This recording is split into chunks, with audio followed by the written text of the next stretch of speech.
Kimi Antonelli is single-handedly the driver in spotlight right now in the world of F1 feeder series. And it's not because of luck or overhype, it's because of his sheer talent. The speed and the consistency that the Italian driver carries is so incredible that people who have worked with him claim for him to have similar qualities and traits to Verstappen, especially in the way in which he quickly adapts to any vehicle he drives right when he steps his foot in. This is a quality that we've noticed to be common with some of the greats of the sport like Michael, Fernando, Lewis and Max Verstappen. Though Fernando Alonso statistically may not be up there with the greats, I think his way of extracting the maximum out of any underperforming machine and his longevity of staying competitive certainly puts him right up there as to one of the greats that the sport has ever witnessed. The racing statistics of Kimi Antonelli is so captivating that he's moving from Formula Regional Championship straight to contest at the Formula 2 Championship this year, bypassing Formula 3. I mean, if there's one thing that we've learned about Mercedes driver program over the years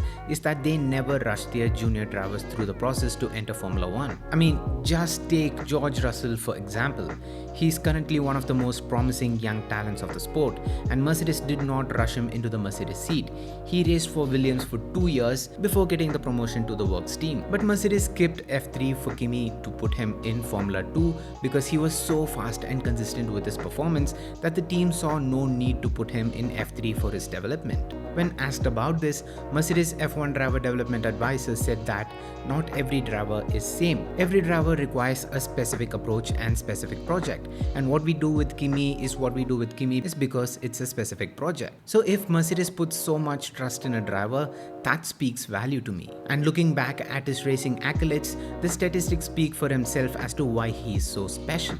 Finishing second in his class at the European Karting Championship in 2019 to win both the 2020 and 2021 European Karting Championship of his class, he had already set a good standard for himself that Mercedes signed him under their junior driver program in 2019. And he continued his successful performance into the open wheel feeder series category as well, as after being done with karting, he contested in the Italian F4 Championship for the final 3 Grand Prix consisting of 9 races in 2021, in which he scored 3 podiums and finished P10 in the Drivers' Championship. In 2022, during his first full season in the Italian F4 and ADAC F4 Championship, he won both the titles by a comfortable margin, with 13 wins of which he had 6 consecutive wins, 14 poles and 15 podium finishes to his name in the Italian F4 Championship, and an equally amazing 9 wins of which he had 5 consecutive wins, 7 poles and 12 podiums in the ADAC F4 Championship. In 2023, he took part in both the Formula Regional Middle East Championship and the Formula European Regional Championship, in which he unsurprisingly won both the titles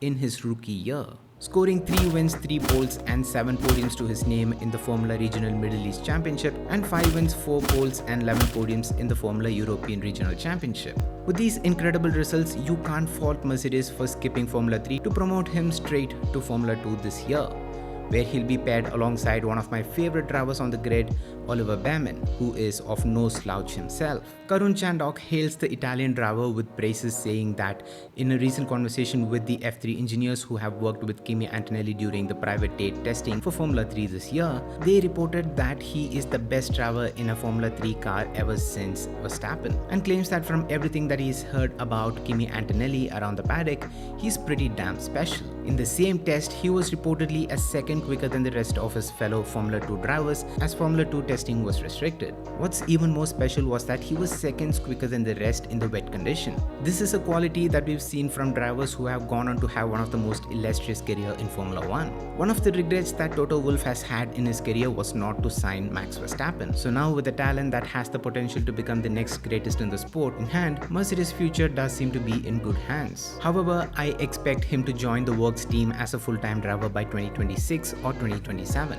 I mean, being under the spotlight and riding on the wave of hype also presents its own fair share of shortfalls. Will he be able to cope with the pressure of high expectations set by audience, and especially jumping from a Formula Regional car to Formula 2 car, which is quite a massive step forward, is a huge question mark.